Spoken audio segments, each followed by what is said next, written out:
Same baldness, different strategy, different result. अक्सर लोग सोचते हैं कि अगर दो पेशेंट्स की बॉल्डनेस का ग्रेड सेम है तो उनका ट्रीटमेंट और फाइनल रिजल्ट भी बिल्कुल सेम होंगे, लेकिन रियलिटी इससे काफी अलग है। सेम ग्रेड की बॉल्डनेस होने के बाद जब हमारे एक्सपर्ट्स स्कैल्प को क्लोजली एनालाइज करते हैं तो baldness pattern, hair density, donor strength और हेयर डायरेक्शन नजर आता है, और यही डिफरेंस हर पेशेंट के लिए एक यूनिक ट्रीटमेंट प्लान बनाना जरूरी बना देता है। अगर आप भी चाहते हैं कि आपका hair transplant customise treatment plan के साथ हो तो आज ही हमारे एक्सपर्ट्स के साथ कंसल्टेशन बुक करें। आज की इस वीडियो में हम समझने वाले हैं कि कैसे सेम ग्रेड की बॉल्डनेस में भी डॉक्टर्स का अप्रोच हर पेशेंट के लिए अलग होता है, कैसे हेयरलाइन डिजाइन, ग्राफ्ट डिस्ट्रीब्यूशन और इम्प्लांटेशन टेक्निक को पेशेंट के स्कैल्प के अकॉर्डिंग कस्टमाइज किया जाता है ताकि रिजल्ट नेचुरल लगे, ओवरडन नहीं। साथ ही हम पेशेंट्स का रियल एक्सपीरियंस भी जानेंगे, उनके डाउट्स, एक्सपेक्टेशंस और सर्जरी के बाद उनका कॉन्फिडेंस कैसे चेंज हुआ। अगर आप भी हेयर ट्रांसप्लांट कंसीडर कर रहे हैं तो ये वीडियो आपको समझाएगी क्यों one size fits all hair transplant में कभी काम नहीं करता। तो वीडियो के एंड तक बने रहिए, क्योंकि यहाँ सिर्फ रिजल्ट्स नहीं, उनके पीछे की साइंस भी रिवील होने वाली है।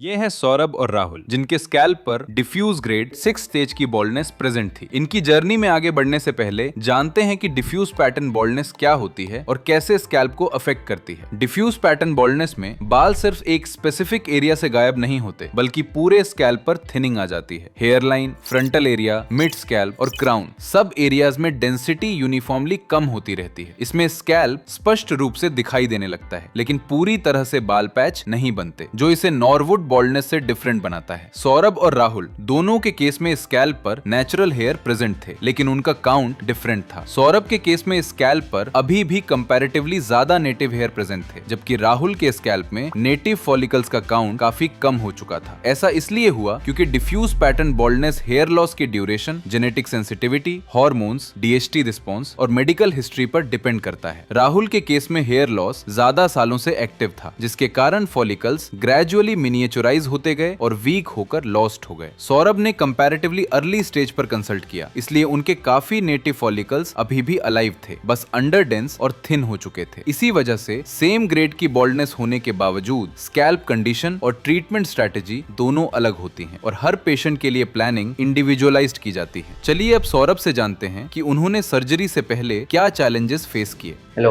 myself Saurav. My age is 26. Today I am at QST clinic for my hair transplant surgery. Basically, I am searching so many options from last 1 to 2 years about hair transplant and doing all medications, and I have noticed hair fall. So finally, I have decided my hair transplant surgery at QST clinic Haridwar. कोई best dermatologist recommended shampoo वो सब मैंने try किया। Basically जो एक cause निकल के आता है जेनेटिक, क्योंकि मेरे जो जेनेटिक्स में है, फादर को, ग्रैंडफादर को, सभी को कहीं ना कहीं हेयर लॉस की प्रॉब्लम रही है। तो फाइनली मैंने डिसाइड ये किया कि हेयर ट्रांसप्लांट ही बेस्ट ऑप्शन है, और इसलिए मुझे QST सबसे ज्यादा बेस्ट लगा, जो कि हरिद्वार में ही है। जब मैं 20 के आसपास था, हेयर फॉल होता था, मुझे लगता था कि स्टार्टिंग में मुझे लगा कि नॉर्मल है ये। धीरे धीरे मैंने नोटिस किया कि मेरी जो फ्रंटल हेयर लाइन है ना, वो सारी डिसाइड होने लगी थी, दिखने रही थी वो धीरे धीरे। मेडिकेशन मैं फॉलो कर रहा था, उसका मुझे रिजल्ट इतना बेनिफिशियल लगा ही नहीं। अगर मैं बात करूँ लाइफ स्टाइल की, तो कहीं ना कहीं मुझे इंटरनली लगता है कि मेरा कॉन्फिडेंस थोड़ा डाउन जा रहा था, और पीपल भी सामने से कोई नोटिस करता था तो बोल देता था कि हाँ हेयर फॉल हो रहा है। और अगर मैं बात करूँ QST क्लिनिक की, तो लास्ट अबाउट 2 ईयर्स पहले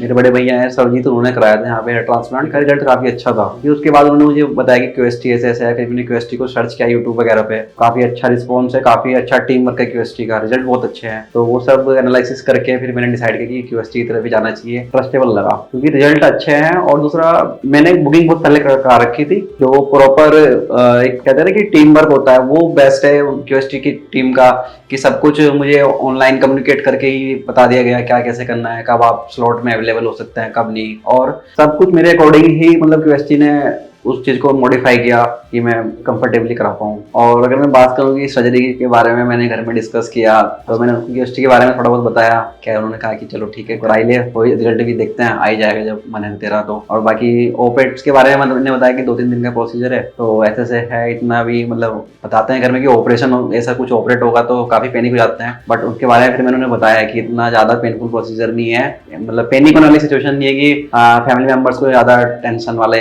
लगे या कुछ कुछ ज्यादा, और रिस्की भी नहीं है अगर देखा जाए तो। अगर एक अच्छी जगह से आप करा रहे हो तो रिस्की भी नहीं है। दूसरा, इतनी भी बड़ी बातचीत नहीं थी घर पे कि ज्यादा पे नहीं हो पाए, क्योंकि लास्ट ईयर बड़े भैया ने कराया था, जैसे मैंने पहले बताया वीडियो में, QST से कराया था। तो उन्होंने उनके रिजल्ट के बारे में पता ही है कैसा था प्रोसीजर ओवरऑल उनको, मतलब। और यदि मैं डाउट्स की बात करूँ तो डाउट्स में मुझे थोड़ा ग्रोथ का ही है कि कई बार ऐसा होता है ना कि फ्रंटल हेयर लाइन थोड़ी आर्टिफिशियल लगती है। वो थोड़ा डाउट्स मैंने डॉक्टर से डिस्कस किया कि नेचुरल लुक ही आएगा, और दूसरी PRP सेशंस बताए हैं, कुछ PRP सेशंस चलेंगे। वो सब डाउट्स का पार्ट नहीं है, वो पार्ट ऑफ ट्रांसप्लांट ही कह सकते हो, डाउट्स नहीं है। बाकी तो सब ओवरऑल अच्छा ही ग्रोथ एक्सपेक्ट करता हूँ कि अच्छी ग्रोथ आ जाए। तो उसके लिए तब तक आप देखते रहिए, QST जुड़े रहिए। Thank you. इस एडवांस स्टेज ऑफ बॉल्डनेस में सौरभ की हेयरलाइन साइड से ज्यादा रिसीड हुई थी। फ्रंटल टफ और रिमेनिंग फ्रंटल एरिया में थिनिंग क्लियरली विजिबल थी। मिड स्कैल्प और क्राउन रीजन भी थिनिंग से अफेक्ट हो चुका था। बॉल्डनेस की वजह से सौरभ की अपीयरेंस डल और एज्ड लग रही थी, लेकिन पॉजिटिव पार्ट ये था कि डोनर एरिया डेंसली पॉपुलेटेड था और हेल्दी प्लानिंग में था, जो फ्यूचर प्लानिंग के लिए एक स्ट्रॉन्ग बेस प्रोवाइड करता है। राहुल के केस में हेयरलाइन रिसीड नहीं हुई थी, बल्कि सेवरली थिन हो चुकी थी। फ्रंटल एरिया और मिड स्कैल्प में भी डेंसिटी काफी लो विजिबल थी। क्राउन रीजन में स्वेल विजिबल था, लेकिन वॉल्यूम नहीं, और इस वजह से ओवरऑल स्कैल्प स्पार्सली थिन नजर आ रहा था। लेकिन डोनर एरिया हेल्दी कंडीशन में था, जिसके प्रॉपर यूटिलाइजेशन से पेशेंट के लुक को चेंज किया जा सकता है। दोनों का ग्रेड सेम था, लेकिन स्कैल्प कंडीशन कंप्लीटली डिफरेंट थी, जिस वजह से दोनों के लिए ट्रीटमेंट अप्रोच भी कंप्लीटली कस्टमाइज प्लान की गई। अगर आप भी हेयर ट्रांसप्लांट के लिए एक ट्रस्टेड क्लिनिक ढूंढ रहे हैं तो हमारे एक्सपर्ट से कंसल्ट कीजिए, या फिर दिए गए नंबर पे अपने स्कैल्प की पिक्चर शेयर कीजिए। वो आपको हेयर सोल्यूशन के लिए गाइड करेंगे। बॉल्डनेस को अच्छे से एनालाइज करने के बाद हमारे एक्सपर्ट्स ने दोनों के हेड को शेव किया और अच्छे से मेडिकेटेड सॉल्यूशन से क्लीन करने के बाद हेयर लाइन डिजाइन करी। सौरभ के केस में हेयर लाइन ग्लबेला पॉइंट से डिस्टेंस मेजर करके वी शेप में डिजाइन करी गई थी according to his facial features. Hair line के साथ कंप्लीट अफेक्टेड एरिया को आउटलाइन किया गया था ताकि कंप्लीट अफेक्टेड एरिया की क्लियर गाइडेंस मिले। राहुल की हेयर लाइन फेस शेप के अकॉर्डिंग राउंड शेप में डिजाइन करी गई थी और इसके साथ कंप्लीट अफेक्टेड एरिया भी आउटलाइन किया गया था, लेकिन स्कैल्प ज्यादा अफेक्टेड होने की वजह से उनकी सर्जरी 2 सेशंस में प्लान की गई थी। फर्स्ट सेशन में हमारे experts hair line, frontal area और मिड स्कैल्प रिस्टोर करेंगे। क्राउन रीजन को सेकंड सेशन के लिए प्रिजर्व किया गया है। ये मार्किंग्स सर्जरी के टाइम पर as a road map use होती है, जिससे एक्सपर्ट्स को अफेक्टेड एरिया का क्लियर व्यू मिलता है। दोनों के हेयर ट्रांसप्लांट की प्लानिंग उनकी इंडिविजुअल नीड्स के अकॉर्डिंग की गई है ताकि balance natural looking results achieve हो। हेयर लाइन डिजाइन फाइनलाइज होने के बाद सर्जरी स्टार्ट हुई, जिसमें सबसे पहले पेशेंट के स्कैल्प पर लोकल एनेस्थीसिया इंजेक्ट किया ताकि सर्जरी कंप्लीटली पेनलेस और कंफर्टेबल रहे। इसके बाद रिसिपिएंट एरिया में स्लिट्स क्रिएट करके QHT टेक्निक को फॉलो करते हुए एक्सट्रैक्शन एंड इम्प्लांटेशन का प्रोसेस स्टार्ट हुआ। 10 से 12 घंटे में सर्जरी कंप्लीट हुई और उसके बाद सौरभ ने अपना ओवरऑल सर्जरी एक्सपीरियंस शेयर किया। चलिए जानते हैं उनसे कि कैसी रही उनकी surgery. Hello everyone, thank you QST for having me. My name is Saurabh and मेरी सर्जरी देख सकते हैं आप अब कंप्लीट हो चुकी है। दोनों एरिया से फ्रंटल एरिया पे, जो फ्रंटल एरिया पे बाल्डनेस थी उसमें सर्जरी 8 से 9 घंटे की सर्जरी चली है। सुबह 8 बजे मुझे बुलाया गया था और अप्रोक्स में मतलब 7-8 घंटे में मैं फ्री हुआ हूँ। लेकिन ओवरऑल उससे अलग जो मैं बताऊँ आपको एडिशनल की QST आप एक्सपेक्ट करो ना, उससे नेक्स्ट लेवल की फैसिलिटी आपको दे पा रहा है। आप जो चीज एक्सपेक्ट नहीं कर पा रहे हो, मुझे नहीं लगता कोई हेयर ट्रांसप्लांट सेक्टर में ऐसा कुछ कर पा रहा होगा जितना QST कर पा रहा है। आपको मील्स के लिए भी मतलब ब्रेकफास्ट, आपका स्टार्टर, रिफ्रेशमेंट जो आपको चाहिए, लंच भी आएगा, सब कुछ ओवरऑल इतना सपोर्टिव है कि ना आपको लगता है कि आप क्लिनिक में नहीं हो, आप फैमिली में बैठे हो। ऐसा मुझे तो ऐसा ही फील हुआ। Everything is be on time, ना आपको वेटिंग करना पड़ेगा। टीम कोऑर्डिनेशन बहुत अच्छा है, डॉक्टर्स बीच में आके आपसे बहुत अच्छा फीडबैक लेते हैं कि क्या चल रहा है, क्या सपोर्टिव नहीं है। दूसरा जो हायर अथॉरिटी बैठी है QST के ऊपर, वो मुझे बहुत अच्छा लगा कि QST के ऊपर जो हायर अथॉरिटी बैठी है स्टाफ की एब्सेंस में आपसे फीडबैक लेती है कि क्या फीडबैक चल रहा है एक्चुअल में। तो उन्होंने मुझसे कई बार फीडबैक लिया बीच बीच में, जैसे इंटरवल होता था, कुछ आधे घंटे का इंटरवल जैसे मिलता था स्टाफ को भी और मुझे भी, तो वो फीडबैक लेती थी क्या सिचुएशन है, क्या चल रहा है, क्या क्या आपको गुड लग रहा है वहां पे, क्या बैड लग रहा है। तो ओवरऑल मैंने कुछ बैड नोटिस किया नहीं। मुझे तो एक्सपेक्ट जो कर रहा था ना उससे मिलियन टाइम बेटर ही मिल लगा। ओवरऑल QST बेस्ट है मेरे लिए। तो अगर मैं रिकमेंड करूँ किसी और को भी तो आप QST प्रीफर कर सकते हैं। अदरवाइज तो ट्रांसप्लांट में मुझे बेस्ट ऑप्शन लगता ही नहीं है। और दूसरा सबसे बड़ी बात कि मैंने नोटिस किया कि मेरे साथ काफी मतलब जिनकी ओटीज प्लान थी आज अलग अलग ओटीज में, कोई पुणे से है, कोई गुजरात से है, कोई अदर स्टेट से है, वो कह रहे हैं आप तो बहुत अच्छे हो, आप हरिद्वार में रह क्यूएसटी वगैरह आ रहे हो, हम इतनी दूर से आए हैं। एक पेशेंट आया हुआ था पीआरपी के लिए, मैंने उसको रिजल्ट बहुत अच्छा देखा, मैं रिजल्ट से बहुत इंस्पायर हुआ। जो है ग्वालियर से आया हुआ है पर्सन और कह रहा है कि मैं रात से चला रहा ट्रेन में और ऐसे सुबह के लिए बहुत अच्छा डील किया गया कि उसको भी आते ही ब्रेकफास्ट वगैरह सब की, मतलब ऐसे गैस ट्रीट करते हैं ना, घर में कोई गैस आता है ऐसे ट्रीट करते हैं, ऐसे ट्रीट किया जा रहा है। दूसरा क्यूएसटी की जो टेक्निक है ना वो मुझे ज्यादा बेस्ट लगी। बेस्ट इस वे में लगी कि क्यूएसटी में क्या है कि जो आपका डोनर एरिया है, इस डोनर एरिया से ना तुरंत हेयर रिमूव करा के तुरंत आपके जो रेसिपिएंट एरिया है वहां पे शिफ्ट कर दिया जाता है। मतलब उसी बीच क्या है कि जो टाइम इंटरवल है ना बहुत कम रहता है, तो उससे क्या है कि आपकी एडेप्टेंस बहुत ज्यादा हो जाती है कि इजीली एक्सेप्ट हो जाएगा वो आपकी बॉडी के अंदर। मतलब वो आउटर एनवायरमेंट में बहुत कम टाइम समय के लिए रह पा रहा है, जिसकी वजह से तो आप देखते हैं कि फिनिशिंग से ही मैं इंस्पायर हो रखा हूँ कि फिनिशिंग क्या है, इतनी मस्त फिनिशिंग आ रखी है। मैंने और वीडियोस देखे हैं यूट्यूब पे, तो पहले दिन तो बहुत रफ स्कैल्प रहता है, लगता ही नहीं ट्रांसप्लांट कराया है, कुछ अलग ही करा लिया है, मुझे लगता है। लेकिन सेम मुझे वही फील हुई, बिल्कुल नेचुरल लुक दिया, जैसे नेचुरल हेयरलाइन मेरी आई हुई थी पहले से, वैसे ही आप देख भी सकते हैं फ्रंटल एरिया ऐसी हेयरलाइन थी। अगर मैं आपको पुरानी फोटो दिखाऊं अपनी कोई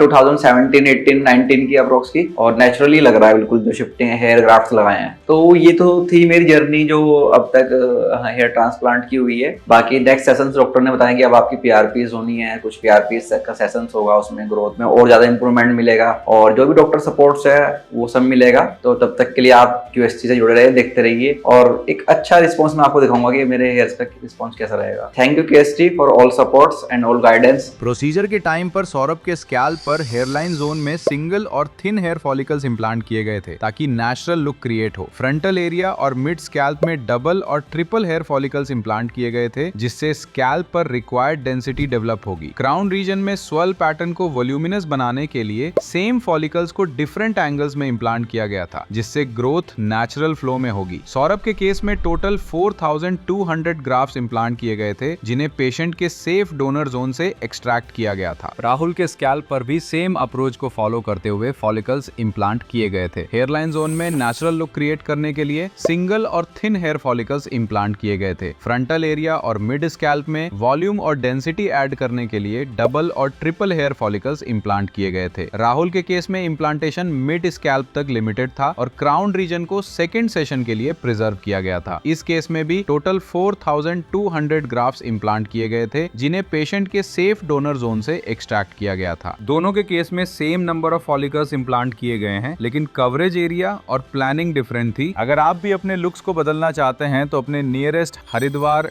दिल्ली, गुड़गांव, हैदराबाद किसी भी लोकेशन पर क्लिनिक विजिट कर सकते हैं। सर्जरी के बाद दोनों पेशेंट्स ने मल्टीपल टाइम्स फॉलोअप के लिए क्लिनिक विजिट किया था। चलिए पहले जानते हैं सौरभ से कि उनका 1 महीने का एक्सपीरियंस कैसा रहा। मेरा नाम सौरभ है, 1 मंथ पहले हेयर ट्रांसप्लांट कराया था लास्ट 14 को और आज मेरा 1 मंथ कंप्लीट हो चुका है और मैं आज पीआरपी कराने आया हूँ क्यूएसटी क्लिनिक पे। अगर मैं अपनी स्टार्टिंग जर्नी से बताऊँ तो ऑलमोस्ट 13 को मैं आया था, जो पूरा हेयर ट्रिमिंग वगैरह, counselling, doubts clearance and other ऑल्स जो भी डॉक्यूमेंटेशन वर्क था क्यूएसटी का वो कंप्लीट हुआ। इंसुलिन मेकिंग हुआ था, नेक्स्ट डे मेरा हेयर ट्रांसप्लांट यानी 14 को हो गया था। कि डॉक्टर टीम बहुत कोऑपरेटिव एंड सपोर्टिव थी मेरे लिए। प्रोसीजर मैं बताऊं तो 14 को मेरा 8 to 10 आवर्स का प्रोसीजर चला था जिसमें बीच में लंच ब्रेक्स वगैरह जो है ना ऑल मतलब कंफर्टेबल अकॉर्डिंग टू यू चलता रहा प्रोसीजर। मुझे कुछ ऐसा लंबा टाइम नहीं लगा मतलब 40s में कि बहुत लंबी ओटी जा रही है। शेडिंग फेस की मैं बात करूं तो ऑलमोस्ट आफ्टर 15 डेज थोड़ा बहुत मुझे दिखने लगा था और अभी भी चल ही रहा है। मतलब कि शेडिंग फेस में हेड वॉश करता हूँ तो नॉर्मली कुछ हेयर्स में दिख जाते हैं, तो वो शेडिंग फेस का ही पार्ट है। 1 मंथ में चल रहा है, 15 डेज से स्टार्ट हुआ था। डोनर एरिया था उसमें हीलिंग आफ्टर 10 डेज अच्छी वेल एंड रिकवर हो गई थी। कोई ऐसा नमनेस या कोई पेन वगैरह नहीं हुआ, कुछ लगता ही नहीं कि सिर में कुछ हुआ है। स्टार्टिंग में तो लगता था, अब तो बहुत स्मूथली चल रहा है मेरे लिए। आफ्टर हेयर लाइन जो डिजाइन हुई थी वो भी मुझे अच्छी लगी कि मतलब जितना जो मेरा फेस कट है उसके अकॉर्डिंग अच्छी हेयर लाइन डिजाइन हुई थी, मतलब मुझे पसंद आई वाली hair line. Thank you QST. मिलता हूँ मैं अभी अपनी फर्स्ट पीआरपी के बाद। 1 मंथ कंप्लीट होने पर सौरभ के स्कैल्प पर post transplant shedding phase clearly visible था जिसमें अभी 30 से 40% फॉलिकल्स शेड हो चुके थे और नेटिव फॉलिकल्स अपने नेचुरल पेस पर ग्रो कर रहे थे। इस फॉलो अप विजिट पर सौरभ ने अपनी फर्स्ट पीआरपी थेरेपी भी ली थी, जिससे फॉलिकल्स स्टिमुलेट होते हैं और ब्लड सर्कुलेशन इंप्रूव होता है। ओवरऑल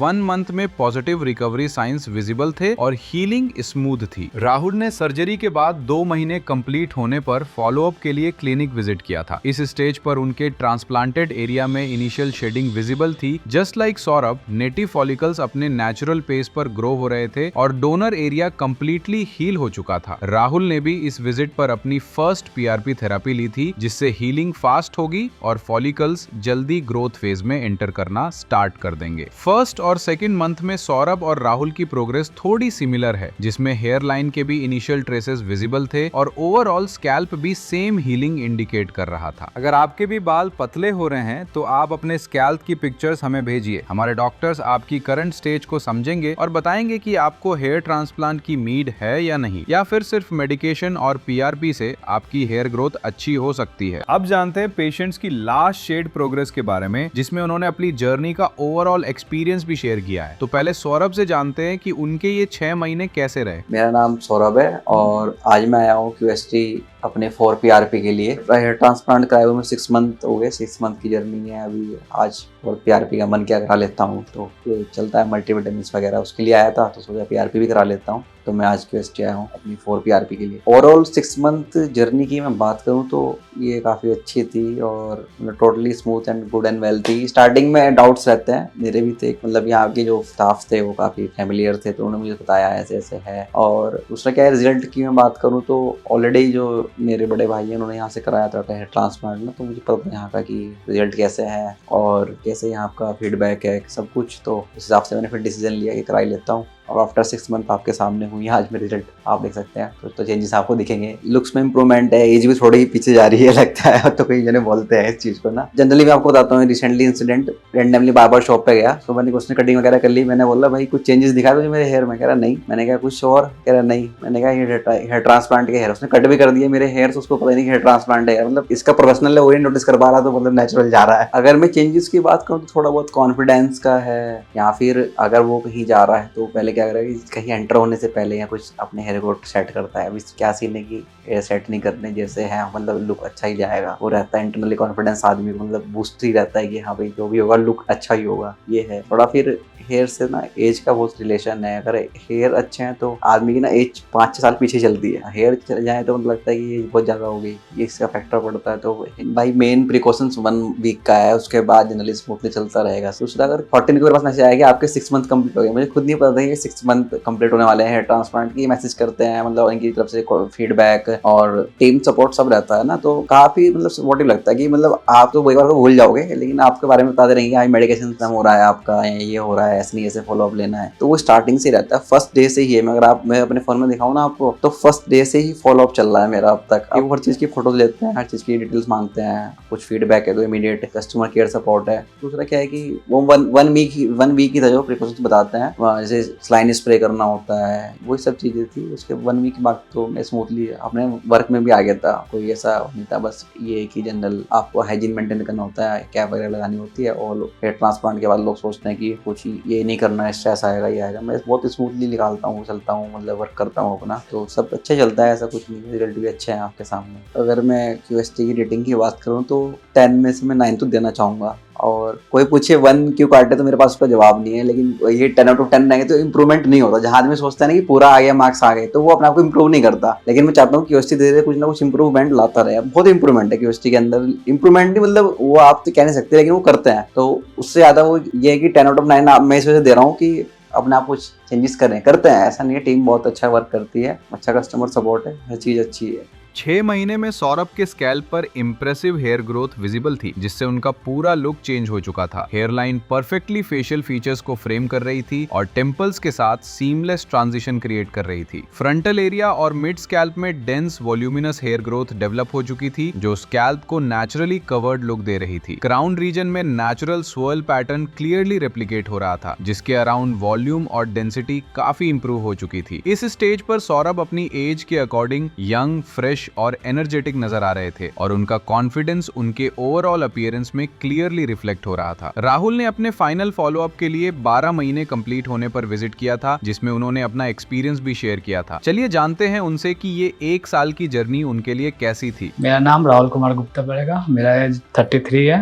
1 ईयर्स हो गया मेरा हेयर ट्रांसप्लांट का। मैं अपना 5th PRP लेने आया हूँ। हेयर फॉल हो रहा था, डॉक्टर से सल्यूट किया तो बोला कि डैंड्रफ की वजह से बाल, फिर वो डैंड्रफ इशू हुआ, फिर अभी गिरता है, कम गिरता है बाल। 1 साल पहले मैं जब खुद को देखा था, आज देखता हूँ तो मैं खुद को अपने शीशे में नहीं पहचान पाता हूँ कि मैं ही हूँ। बहुत अच्छा, यहाँ के स्टाफ से लेके डॉक्टर जितना है सब कुछ अच्छा है। कंटिन्यू 2-3 महीने तक फोन आता है, अभी भी आता है, महीना 2 महीना पे फोन आता है, कोई इशू है तो हम लोग डॉक्टर से अपना बोलते हैं कि ये दिक्कत है, वो लोग फिर अपना फोन करके बताते हैं। मेरा फ्रेंड एक करार के यहाँ से गया था, उसका रिजल्ट काफी अच्छा था। वो बोलते हैं यार तू तो पहचान में नहीं आता। पहले खुद को आदमी कपड़ा पहनता था तो कुछ और लगता था, अब पहनने पे खुद को अच्छा दिखता है। कोई भी कपड़ा पहनो अच्छा लगता है। 100% आप आइए QST में, अपना हेयर ट्रांसप्लांट कराइए, बेस्ट रिजल्ट पाइए। 12 महीने में राहुल के स्कैल्प पर dense voluminous hair growth present थी, जिससे उनकी ओवरऑल अपीयरेंस काफी इंप्रूव हो चुकी थी। Hair line sharply defined shape में विजिबल थी और फेस को परफेक्टली फ्रेम कर रही थी। फ्रंटल एरिया और मिड स्कैल्प में डेवलप्ड हेयर ग्रोथ स्कैल्प पर सीमलेस और यूनिफॉर्म कवरेज क्रिएट कर थी। 12 मंथ्स में राहुल का कंप्लीट लुक ट्रांसफॉर्म हो चुका था। अब वो ज्यादा एनर्जेटिक, कॉन्फिडेंट और हैप्पी नजर आ रहे थे। बट क्राउन रीजन में अभी थिनिंग विजिबल थी, क्योंकि इस एरिया में सर्जरी पहले सेशन में परफॉर्म नहीं की गई थी। अगर पेशेंट फ्यूचर में प्लान करे तो क्राउन रीजन को नेक्स्ट सेशन में सेफली रिस्टोर किया जा सकता है। साथ ही राहुल का डोनर एरिया परफेक्टली हील हो चुका था, जहां एक्सट्रैक्शन का कोई विजिबल साइन नहीं था, जो प्रोसीजर की प्रिसीजन और सेफ प्लानिंग को क्लियरली रिफ्लेक्ट करता है। सर्जरी से पहले सौरभ का scalp diffuse thinning, receded sides और अंडर डेंस क्राउन की वजह से डल लग रहा था, लेकिन 6 महीने में उनकी हेयर लाइन नेचुरली रिस्टोर हो चुकी थी। फ्रंटल और मिड स्कैल्प में डेंस हेयर ग्रोथ डेवलप हो गई थी और क्राउन एरिया में नेचुरल स्वर्ल के साथ विजिबल वॉल्यूम आ चुका था। बिफोर सर्जरी और 6 मंथ्स के रिजल्ट्स में डिफरेंस क्लियरली विजिबल है और अब आप देख सकते हैं बिफोर सर्जरी और 6 मंथ्स की पिक्चर्स में डिफरेंस क्लियरली विजिबल है। सर्जरी से पहले राहुल का स्कैल्प यूनिफॉर्मली थिन था, जिसमें फ्रंटल एरिया, मिड स्कैल्प और क्राउन में clear lack of density visible थी। 12 महीने में हेयर लाइन शार्पली डिफाइन हो चुकी थी। फ्रंटल और मिड स्कैल्प में डेंस वॉल्यूमिनस ग्रोथ आ चुकी थी, जिससे ओवरऑल स्कैल्प कवरेज और अपीयरेंस काफी इंप्रूव हो चुकी थी और उनकी बिफोर सर्जरी और 12 मंथ्स रिजल्ट्स में डिफरेंस क्लियरली विजिबल है। अब दोनों पेशेंट्स अपनी इंप्रूव्ड अपीयरेंस के साथ लाइफ को फुल्ली एंजॉय कर रहे हैं और अपने अकॉर्डिंग बालों को स्टाइल कर पा रहे हैं, जो बॉल्डनेस की वजह से पहले लिमिटेड था। इस वीडियो में हमने देखा कि सेम ग्रेड की बॉल्डनेस होने के बावजूद हर पेशेंट का scalp pattern, native hair presence और ट्रीटमेंट रिक्वायरमेंट डिफरेंट होती है। सौरभ और राहुल के केसेस ने क्लियरली ये प्रूव किया कि हेयर ट्रांसप्लांट में हर पेशेंट के स्कैल्प के अकॉर्डिंग की गई पर्सनलाइज्ड प्लानिंग, सही हेयर लाइन डिजाइन और स्मार्ट ग्राफ्ट डिस्ट्रीब्यूशन ही नेचुरल और लॉन्ग टर्म रिजल्ट्स डिसाइड करते हैं। अगर आप भी अपनी अपीयरेंस को इंप्रूव करके कॉन्फिडेंट और एनर्जेटिक दिखना चाहते हैं तो आज ही हमारे एक्सपर्ट्स के साथ कंसल्टेशन बुक करें या फिर अपने नियरेस्ट QST क्लिनिक की लोकेशन पर विजिट करें। Model Colony, Haridwar D15, Outer Ring Road, Prashant Vihar, sector 14, Rohini, Delhi. Nursing home bearing plot number 3, sector 46, Gurugram, Haryana. Opposite hotel Park Hyatt, road number 2, Banjara Hills, Hyderabad, Telangana.